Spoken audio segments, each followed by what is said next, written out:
The house watched me the way winters do from the edges, with a pale patience that made every breath sound too loud. I arrived at dusk, the sky a quilt of iron and lavender, the road behind me still carrying the long hush of the train. A key with a blue ribbon hung from my wrist. When I slipped it into the lock, the door gave a soft, exhausted sigh, the kind an elder makes when finally believed. My grandmother always called this place the Winter Garden, though it had no glass house, no conservatory. What it had was a backyard bounded by crumbling brick, and a wind that knew the exact timbre of the old laurel tree. Even in summer, months ago, this garden smelled like wool and newspapers, and something sweetly burnt, as if someone had tried to caramelize time and let it go too far. The first thing I did was open every window. The second was close them again. Night rushed in with a wet lip and the kind of rain that blurs car headlights into bouquets. I left my suitcase by the stairs and walked room to room, touching what needed touching, the clock with its stubborn tick, the chipped ceramic swan, the photograph of my mother in a knitted hat so red you could feel the heat of it through the glass. The kitchen lamp hummed. On the table sat a small box I didn't remember, walnut wood corner joints like folded hands.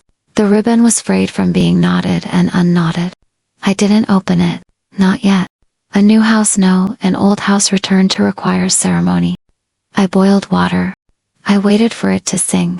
I told myself I was merely visiting, that the city still held me by the collar and could tug me back any time. By the time the kettle peeled, the lie had already softened into something kinder. I was choosing to stay, at least for a season that, in this town, could stretch its gray spine across half the year. Steam laced the air, teacup, saucer, the small civilities of grief. Only then did I take the box to the window, where the street lamp set a coin of light on its lid. Inside lay a stack of envelopes, tied with twine. Heavy paper, the kind that remembers pressure. The first was pale blue, already foxing at the corners. To Qingzhi, it read in an angular hand. No one called me by those initials. Not teachers, not friends, not the people who loved me or left me kindly. And yet the letters were mine. They held my name with an intimacy that felt slightly impolite, like someone sitting down beside you on an empty train. I glanced at the postmark. It wasn't a postmark. It was a date, written in fountain pen ink. December 21st, next year. The teacup rung the saucer. I didn't remember setting it down hard enough for that sound. The envelope wasn't sealed. The flap was tucked, the way my grandmother used to do when she wanted me to find a note but pretend I hadn't. I slid the paper out. It had the good tooth of stationery my grandmother bought for proper words. One side bore a winter-thin letter. Dear Q, if you are reading this, it means the laurel has already dropped its last leaves, and the town has lit the lamps along the river. By now, you have opened all the windows and shut them again. You always think more air will help. You are not here to become someone else. You are here to remember who you decided to be the last time it snowed. Please water the rosemary. She forgives everything except neglect. PHC, the kettle inexplicably whistled again. It wasn't on. I put my hand flat on the paper. The ink was real slight feathering where the nib paused. The faint pressure of the letters when I turned the page to the light. But the date stayed there too, cool and unreasonable as the rain. PHC. The initials rattled a drawer in my head. In the city, initials mean law firms and exhibitions and emails I owed. Here, they meant something else. PHC looked like a gate you can open only with the right quiet. I checked the back of the envelope. No return address, no stamp. Just the color of the paper, that particular clean blue that often goes yellow around the breadth of heat vents and hands. I said it out loud because saying things out loud makes them submit to the rules of air. Someone is playing with me. The house did not object. On the counter by the stove sat a tiny rosemary in a cracked terracotta, the soil turned toward thirst. I watered it with the tea, because the kettle had decided to be a ghost and I did not trust it. When I looked up, the window held the rain like a veil. I saw my face there, thinner than I remembered from a year ago, softer at the mouth. I saw the reflection of the box, the letters, the ribbon like a blue vein. I lit a candle, the last one in the drawer. The flame steadied and the room tilted toward it, as rooms do. All right, I told the air, the old cupboards, my grandmother's clock. You have me. I opened the second letter. Dear Q. The first night you will hear the river, even though you know it is too far. It will sound like a long coat being shaken out. Do not be afraid of sounds that arrive with no proper door. The house keeps them for you. If the past is a room, open the window. PHC. A small sound like a button rolling came from the hall. I stood, thinking mouse, then thought neighbor, then thought the name I hadn't said in months, the one that knew my spine, Pei Xingchuan. The syllables landed and stood there. PHC Pei Xingchuan. It fit too neatly. It was also ridiculous. Ridiculousness does not cancel truth. Sometimes it's a litmus for it. I had not seen him in 3 years and 6 countries. He used to sign his drawings with 3 letters, stacked like a fieldstone wall. He used to laugh at initials, lazy letters, he called them until he began to stack his own. The last time we spoke, I said we should stop. He agreed in the way people agree when they don't. We both hung up on a future neither of us had the courage to put a date to. It seemed impossible that he would write to me at my grandmother's address. It seemed stranger that he would know about the rosemary. In the envelope's shadow there was another thing, a pressed sprig, more silver than green, stitched between pages until it had learned to be flat. When I lifted it, it perfumed my wrists, sharp as the side of winter's breath. On the envelope's inside, a pencil line, water on solstice. That's tonight, I said, not to anyone, not to the clock, not to the candle, and therefore to everyone who had ever loved me. I took the rosemary to the back door. The garden wore its darkness like a second soil. The laurel stood stubborn under the lamplight, its leaves reflecting back the town in 1,000 damp coins. I held the pot in both hands and felt the weight of the roots when the earth settled. My grandmother used to talk to plants the way some people talk to dogs, as if the plants had done something mischievous and needed to apologize. All right, I told the rosemary. I'm late, but I'm here. The rain thinned to a drift of fine needles. The cold made a garment of me and then let me go. Somewhere beyond the fence, the river shook its long coat. When I went back inside, I left my boots by the door and stepped into the kind of quiet that is only possible when the outside world is occupied with weather. I picked up the third letter, though I had promised myself 2 were enough. It was smaller, cream paper like bone china. Dear Q. If you are tempted to read them all tonight, remember, the winter garden is slow on purpose. The house does not need all your answers at once. In the top drawer of the sideboard, a map. Bring it to the laurel when the rain stops. Look for the pencil star near the fence, there is something just beneath. Some things are buried to be found, not to be forgotten. PHC. The sideboard's top drawer was where my grandmother kept the good cutlery and the letters she never sent. The handle felt cool and familial. Inside, tarnished forks, a paperclip chain, a postcard of a lighthouse with a white scar wave on rock. Beneath them, a folded map in fragile blues and browns. Not of the town. Not of anywhere I recognized. Rivers ran like stitching across a coastline that could have been a shoulder blade. In the garden's corner, someone had penciled a star with a sunburst around it. The graphite shiny where the lead had pressed hard. I looked at the window. The rain persisted, though gentler, like thoughts just before sleep. The candle's shadow turned my hand into a creature I didn't know. I put the map aside, beneath the letters. I didn't want to be the kind of person who obeyed a stranger's instructions, even if the stranger wrote as if he had studied the architecture of my hours. And yet the house, which had raised my mother and then her absence, seemed to lean toward the drawer. In the city, I had been efficient. I had turned feelings into folders and folders into exits. Here, I could not bring myself to close things all the way. I left drawers a finger's width open, doors ajar, the kettle off with its lid askew. It felt like kindness to the air. It felt like leaving room for a person I had not admitted I was waiting for. I made up the bed in the front room, the one that listened to the street. The sheets smelled like cedar and a book left under a lamp too long. On the nightstand lay my grandmother's pencil, worn to a stub that had heard too many names. I placed the candle there, its saucer catching a small galaxy of wax. Before I blew it out, I read the first letter again. The line about the windows. The line about who I had decided to be the last time it snowed. I tried to remember that decision, but memory is a cat.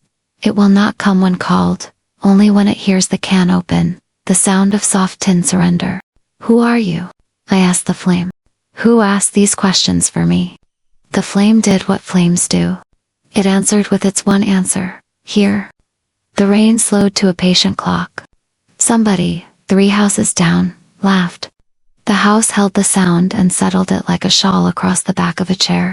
I slept hard and shallow, waking at the hour when the dark becomes a suggestion. I dreamt I stood by the laurel with the map, and the ground yielded a tin that smelled of oranges. I dreamt I said his name, and it answered. I woke with my hands clenched on nothing.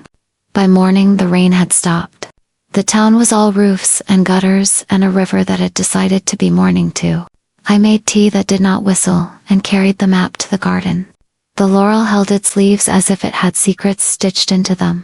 Near the back fence, the soil darkened. I pressed my thumb there, feeling where I would dig. Somewhere, a dog barked the day awake. Fine, I said to the map, to the letters, to PHC, and to the version of myself that buys good shovels. We'll do it your way, for one day. I dug my fingers into the earth. The soil was the color of coffee and the forgiveness after it. An inch down, my nails met tin. Something once bright, now. When I eased it free, it made the smallest sound, the sort of relief you hear only when you rescue what didn't believe it would be rescued. The hinge was stiff. I pried. It opened with a breath that smelled like clove and old rain. Inside was a cassette tape. A label and fountain pen. The ink gone to tobacco. Winter Garden 1. Below it, folded once, a square of paper. Q. Play me where the laurel can hear. PHC. I turned, ridiculous with the wish that this was all a coincidence and not a thread that would stitch me to something I could not escape and did not want to. I don't even own a cassette player. I told the laurel, the fence, the morning, the house I knew would. I went inside to look. The cassette player was exactly where the house would have hidden it, behind a stack of cookbooks, under a disobedient tablecloth, in the cupboard that smelled faintly of old lemons and clean dust. A gray Sony, square as a brick and twice as heavy, with a window clouded by years of breath. The kind that hums before it remembers what electricity feels like. I wiped it with my sleeve. The tape slid in with a click that sounded too alive. For a second, I waited for silence, the comfortable sort. Instead came static, slow, patient static that built itself into a room. Then a voice. Qingzhi, if you're there, don't speak yet. The breath between the words was unmistakable. I could almost smell the rain he used to bring in on his coat, the graphite on his fingers from sketching for too long. The cassette word, the reels turning like twin eyes. I've recorded these in case memory fails again. Not just mine, yours too. The garden keeps better records than we do. Pause. There's something buried under the laurel. You've already found it, haven't you? Good. Then we're still on time. I sat perfectly still. The candle beside me tilted in its own melt. He sounded older, his vowels deeper, like they'd been left overnight in rainwater. When I left, I thought forgetting would be cleaner. It isn't. Every December, the rosemary blooms early, as if to accuse me. I hear the same question in every petal. Why didn't you stay? If this is reaching you next year, it means I've run out of ways to talk to you directly. So I'm giving the house its turn. A knock echoed through the tape, or maybe it was real wood on wood, somewhere behind the kitchen wall. I froze. When it rains, don't go to the river. You'll want to, but wait. The current doesn't forgive anyone rushing back. Wait for the second letter to guide you. The voice faltered. I wanted to rewind, to hold the sound still the way we used to hold each other between trains. But the tape continued. A stubborn river. You used to say every love needs a season. I didn't understand. I thought if we missed one, we could start another. But winter doesn't restart it, just folds itself thinner until we learn to breathe in its weight. Click. Side A ended. I hadn't moved, but my heartbeat had changed neighborhoods. The window reflected my face, and behind it, the faint outline of someone standing under the laurel. No umbrella, no coat, just a figure, blurred by the wet glass, as if drawn in pencil and smudged before it could dry. Pei Xingchuan. The name left my mouth without permission. When I opened the door, only the rosemary shivered. The garden smelled of ink and frost. I stepped outside barefoot, the earth still wet from the night's confession. The laurel loomed, silent, and yet I heard something soft as the end of a sentence. It wasn't a ghost. It wasn't quite memory either. It was a man's voice, folded thin by distance. Qingzhi, do you remember what we promised? That if either of us forgot, the other would start the story again. The words came not from the air but from a small portable speaker, half buried near the roots. The same tape hissed through it, a faint continuation. I knelt, hands shaking, mud marking my knees like ink stains. You're here, I said to no one. You found a way. And the voice so close now I could feel the vowels touch skin replied through static. Not yet. But soon then, silence. Real, physical, immense. I pressed my ear against the soil. Childish, desperate. Beneath the loam came the hum of water, the pulse of something not gone. And when I lifted my head, the laurel dropped a leaf into my lap, green and veined with rain. The leaf had handwriting. 3 words. Ink bleeding, where water met. Paper veins. Find the room. Morning came pale and deliberate, like a page turned with gloves on. The rain had washed the town clean enough for the sky to see its own reflection. I hadn't slept entirely. The voice from the cassette kept unspooling in my head, threading G through every thought with that same quiet certainty. Find the room. The house, polite as always, said nothing, but I could feel it listening. I started with the map again. The pencil star near the laurel was now circled in mud fingerprints from last night. Beyond that mark, faint lines spread like veins corridors, perhaps, or an outline beneath the garden that someone had drawn from memory, not measurement. The top edge of the map read, Winter Garden House, 1964. There was a room drawn in faint inkwhen, not on any of the house's current blueprints. It was labeled simply, the East Chamber. But there was no East Chamber. At least, not one that had ever introduced itself. I moved through the hallway like a guest in someone else's life. Every door creaked, as if reluctant to remember. The smell of cedar and sea salt followed me, both real and imaginary. Behind the staircase, where the wallpaper gave up halfway, there was a narrow panel with no handle painted over many times, but the edges still betrayed the faint shape of a door. I pressed. It sighed.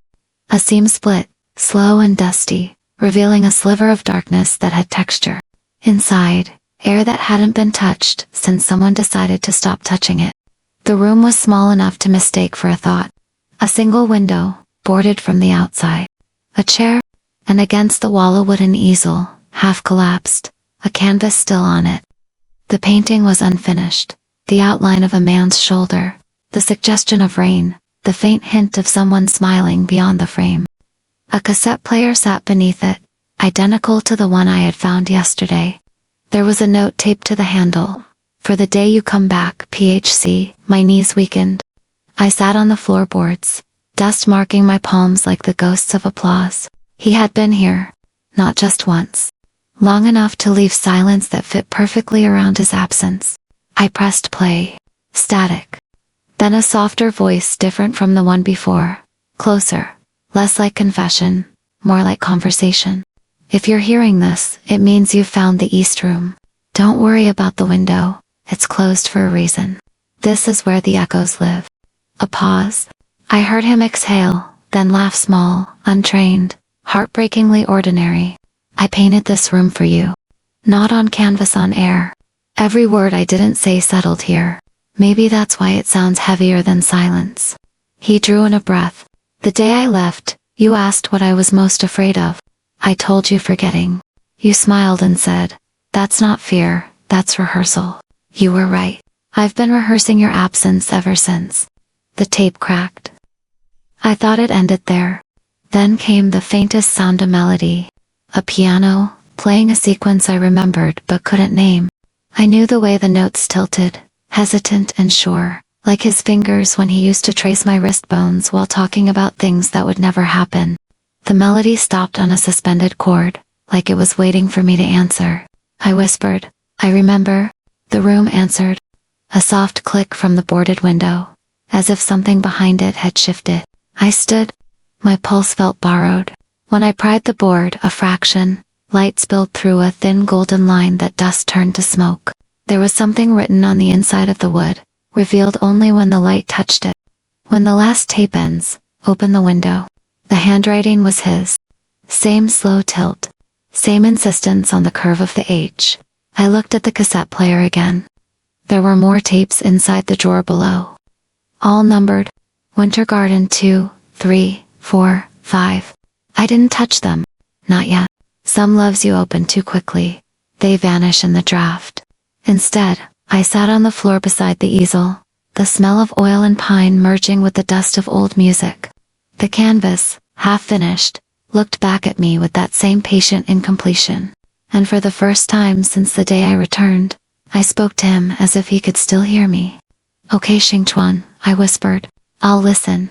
But you better keep your promise this time. Don't disappear before winter's over. The house creaked, low and approving. Somewhere beneath the floor, I thought I heard the faint hum of a piano starting again. I didn't open the window. The board stayed where it was, keeping its promise of light for later. Instead, I reached for the second tape. Winter Garden 2, the handwriting smaller this time, as if he had been tired when labeling it. The cassette clicked into the player. Static, soft as breath. Then the sound of brushes, dry bristles, tapping glass jars, water swirling in a cup, and the slow rhythm of someone thinking before color. It's raining again, his voice said. Of course it is. You always said rain is memory trying to speak. He exhaled long, steady, a sound I used to rest against. I tried to paint what we forgot, but colors refused to stay still. Blue keeps slipping into your name. The background hummed a piano chord, distant, as if the keys were pressed by someone remembering rather than playing. If you find this room, look in the drawer beneath the easel. You hid something there once, before you left for the city. You thought I didn't notice. My breath caught. I hadn't opened that drawer. Not yet. I paused the tape. The silence felt like waiting. The drawer was reluctant, swollen with humidity. I pulled until it sighed open. Inside, a bundle of papers, edges yellowed, tied with blue thread. Letters, my handwriting. I remembered them now, letters I had written to him after he left for Norway. Never posted because the words felt too alive, too pleading. I had hidden them here before I moved away, ashamed of my own softness. The top one read, "For when we learn to speak without hurting." I untied the thread, unfolded the first sheet. The ink had bled, but the sentences still breathed. Some mornings I wake up and your absence has a weight, like snow before it falls. If you were here, I would ask if forgetting is something we do, or something that happens to us. I let out a shaky laugh. I really wrote that. The house seemed to nod. I pressed play again. I found your letters, his voice continued, as if answering me across years. You never sent them, but the drawer did. It whispered every line to the walls. He chuckled, soft. You wrote about snow. You said it was a promise that always keeps its word. Maybe that's why I'm still here when it rains. The piano came back, just a few notes, rising, then falling like breath before sleep. Then his voice again, quieter. If the letters are still there, read them out loud. Houses remember better when someone is listening. So I did, one by one, until the ink felt warm again, until the rain outside matched the rhythm of my voice. When the last letter ended, I whispered, "You always answer in time, don't you?" The cassette clicked once more, almost an answer. "Only when you call me by name," he said, and the tape stopped. The third tape was waiting, as if it had known I would come back to it. Winter Garden 3 was written in darker ink, the letters pressed hard, like someone afraid the paper might vanish. I placed it in the player. A low hum, then the sound of rain on glass recorded, not real, but close enough to fool the skin. Then his voice, quieter than before. This one is from the day I left. I thought I was making a tape about the weather. But I was really trying to remember how you sounded when you were angry and still gentle. A pause too long, almost embarrassed. I've been forgetting things, cue not moments, like knowing that the scent of rosemary means home, or that your voice sits on the lower note when you lie." He laughed, breathless. "The doctor says it's temporal interference." Such a clinical way to say I'm misplacing my own past. So I started recording days just in case. I gripped the table edge. The sound of brushes, the same piano chord, and then my own voice, then ghostly, alive. "You promised to stay until spring. You said spring was when memories return." Then silence, then his reply. I lied. Spring doesn't bring memory. It only makes forgetting bloom softer. He coughed. It wasn't dramatic, just real. The tape trembled slightly, as if catching its own grief. "If I ever lose the rest your name, the way the laurel bends after rain promise, you'll remember for both of us." The sound warped, stretched, then steadied. The tapes are not messages. They're anchors. Play them when the garden feels too quiet, and I'll learn the silence with you. A faint click, another voice layered beneath. It was me, again, whispering. "You can forget everything, except how to come home." Then the tape stopped.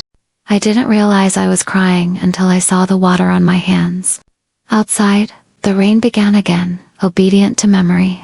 I turned the tape over. On the back, in tiny handwriting, "For the day you forgive me." Forgive what? Leaving? Lying? Or forgetting? I stepped outside, barefoot again. The laurel was silver in the rain, every leaf holding a drop that refused to fall. I whispered, "I forgive you for not staying, but not for trying to disappear." The wind moved through the branches. It sounded like film rewinding. Inside, the kettle began to hum, though I hadn't touched it. I smiled through the ache. "Fine," I said, to the air, to the voice still echoing in the tape machine. "Let's finish your story, Qingchuan." The candle on the table flickered twice, as if agreeing. And somewhere under the floorboards, the piano started again, playing the first notes of a song I hadn't heard since the day he forgot. The rain finally ended after 3 straight days, leaving the world rinsed down to its bare silence. The rosemary by the kitchen window had begun to bloom small, blue, and almost apologetic. The tapes sat in a neat stack beside the teapot, as if waiting for permission to keep living. I needed air, or distance. Sometimes they're the same thing. The town was quiet as a photograph. Puddles mirrored the clouds, slow and silver. At the corner, the old post office still leaned slightly forward. Its wooden sign faded to the color of old postcards. I hadn't been inside in years. The bell above the door gave a shy chime when I entered. Behind the counter sat an old man with a beard like seafoam. He looked up, smiled, and said my name before I could speak. "Missed you. Been a while. Thought you moved away for good." "I did," I said. "And then I didn't." He chuckled softly. "That happens around here. The garden calls people back." I smiled at the phrase. The garden calls people back. He rifled through a drawer of envelopes, his fingers practiced and kind. "Actually, something came for you last week. Strange thing, it had no return address. I almost sent it back, but though, the handwriting looked familiar." He handed me an envelope. Heavy paper, blue ink. The name on the front, Ju Qingzhi. The handwriting slanted, deliberate, was his. My chest tightened. "You're sure this came last week?" He nodded. "Tuesday morning. Rainy day." Young man dropped it off himself. Didn't speak much. I wanted to say that's impossible, but the word caught in my throat and stayed there, fluttering like a trapped bird. I took the letter, thanked him, then stepped outside before the world had time to notice. Back at the house, I didn't open it right away. Some things demand a slower courage. I boiled water, watched the kettle's mouth tremble. Then, carefully, I tore the seal. Inside, a single sheet of paper, folded twice. "Dear Qingzhi, by the time this reaches you, the tapes will be almost done. I know because I recorded them again this time from memory, not fear. I don't remember what year it is anymore, but the laurel still listens, and that must mean enough time has passed. The first time I lost my memory, I forgot the way you laughed before crying. The second time, I forgot why I left. The third time, I remembered everything at once. It hurt less than I expected. I've been walking the road between the house and the post office every morning, waiting for the rosemary to bloom again. If it does, it means you came home. If you read this, then I was right. I'll wait at the river when the sun turns pale again. Don't be late this time. PHC. The page trembled in my hand, though there was no wind. He couldn't have written it last week. He couldn't have been here.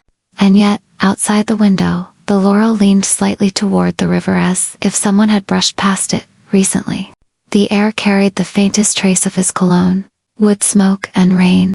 On the kitchen table, the cassette player worked. Without my touching it, the fourth tape had started. His voice, if you found the letter, then the garden kept its word. Don't be afraid of what's next. The house always knows when to open the window. The player clicked once, then silence. I turned toward the east room. The boards over the window were trembling, light seeping through the cracks like breath. For the first time, I didn't hesitate. I walked toward it. The light came through the cracks like an invitation. I pressed my palm against the wood. It was warm. Too warm. One breath, then another. The nails gave way with a sound like sighs. The last board fell, and the window opened not outward, not inward, but forward, as if it were a door into the weather itself. Mist poured in, silver and slow. It smelled like rain caught between seasons. The world outside wasn't the garden anymore. It was the same shape, yes, the laurel still where it should be, but the air had changed its texture. The sound of the river came closer, as if time had folded itself and forgotten which side it belonged to. I stepped through. The ground was soft beneath my feet, but there were no footprints, not even my own. Ahead, by the edge of the river, stood a man in a long gray coat. He wasn't facing me, but I knew the weight of his shoulders, the tilt of his head, the way the wind seemed to recognize him first. Xingchuan. The name left my mouth like it had been waiting at the back of my throat for years. He turned. The same eyes, darker now, but still patient, still the color of rain. Qingzhi, he said, and smiled like a person remembering how to. I told you the garden would call you back. I wanted to run to him, but my body didn't move. The air felt like water, thick, forgiving, but impossible to rush through. You left, I said. You forgot. He shook his head gently. Forgetting isn't leaving. Sometimes it's just staying differently. The mist shimmered between us, bending light the way water bends sound. I realized then that his coat wasn't wet. Nothing around him was. He looked past me toward the house. You opened the window, he said softly. Good. It means the tapes worked. I wanted to ask how, why, when, but he stepped closer, and the air bent again like two photographs pressed into one. I recorded everything I could remember, he said, and everything I couldn't tie left in the garden. He reached out a hand, not to touch, but to show. On his palm lay a small, blue sprig of rosemary. The rest is yours now, he whispered. When the wind passed between us, the sprig dissolved, petals scattering upward like reversed rain, and he began to fade, too, not suddenly, but with grace, as though the world was erasing him softly, the way an artist erases pencil marks before painting over them. Wait, he smiled once more. Every time it rains, I'll still remember first. Then he was gone. Only the river remained, steady and shining, reflecting both dawn and dusk at once. I don't remember walking back through the window, only the sound of it closing behind me. The east room looked the same, but lighter, somehow less haunted, more awake. On the table lay a single envelope that hadn't been there before. No stamp, no seal.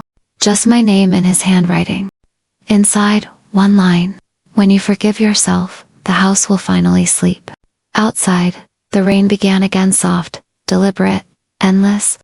And for the first time since I came back, it didn't sound sad. Morning found me still sitting by the window, wrapped in the quiet that follows understanding. The air smelled of rosemary and wet wood. Every breath felt lighter, as if the house itself had exhaled after years of holding something too tightly.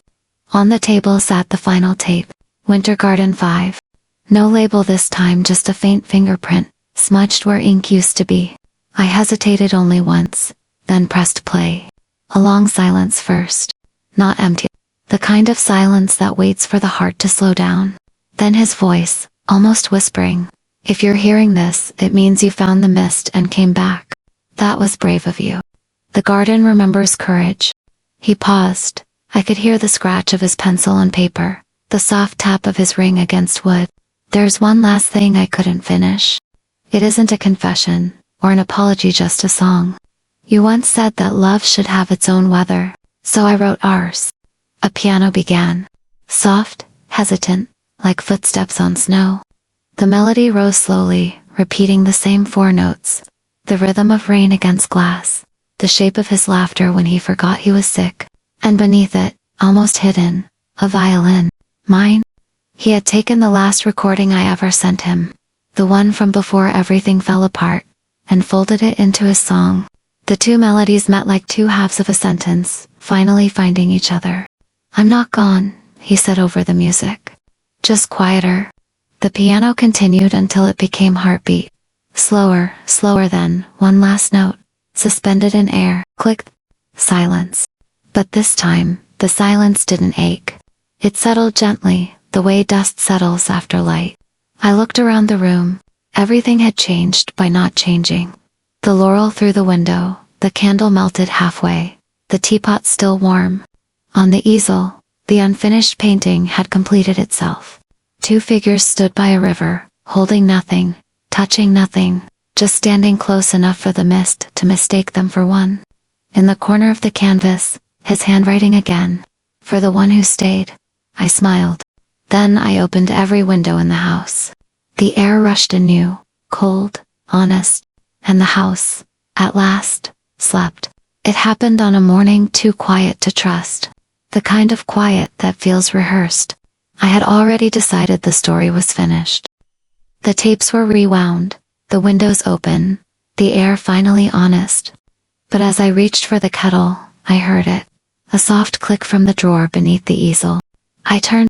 The drawer I had emptied days ago was closed again. Inside, a cassette I'd never seen before. No label. Only a single line scratched onto the plastic. Winter Garden 6, house copy. I almost laughed. You're joking. The player sat where I'd left it, patient as ever. I slid the tape in. Static. Then his voice. But not quite. It was slower, quieter, as though recorded from another room. And underneath it, faintly, my voice. If you can hear me, it means the house finished the story for us. He laughed, the kind of laugh that comes before tears. I told you it remembers better than we do. The audio wavered. Footsteps echoed. A door opened somewhere far away. They said I wouldn't make it through the winter. They didn't say which one. Silence. Then my voice again, reading lines I had never spoken aloud. When you forgive yourself, the house will finally sleep. He answered softly. Then maybe it's time for me to wake up. The tape distorted like time inhaling. I heard the same piano, reversed, notes folding backward into quiet. Then, a new sound. Wind, footsteps, water against stone. And finally, his voice, close enough to feel breath through the speaker. If you find this one, it means the garden has started recording again. Don't close the windows this time. I'll come back with the rain. The tape ended. But before I could stop the machine, it clicked once more, reversing itself, as if unwilling to be done. For a moment, the reels spun without sound. Then, faintly, a heartbeat. Slow, steady, human. I pressed stop. The sound continued, not from the tape, from the window. Outside, clouds were gathering again, the kind that smelled like unfinished stories. The laurel leaves shimmered, and when I stepped closer, I saw it. A single blue ribbon tied to one of its branches, fluttering in the wind. The same ribbon from the first key. The same one that had once hung from his wrist. I didn't touch it. Some endings are better left half open, like windows that remember who they were waiting for. I let the wind carry the sound inside. It wasn't rain yet, but close enough to believe in. The snow melted early that year. The rosemary had already grown tall enough to brush against the window. The house was quiet, the way a heart is quiet after it learns how to keep beating again. I found an empty cassette in the drawer. No label, no instructions, just a blank waiting for breath.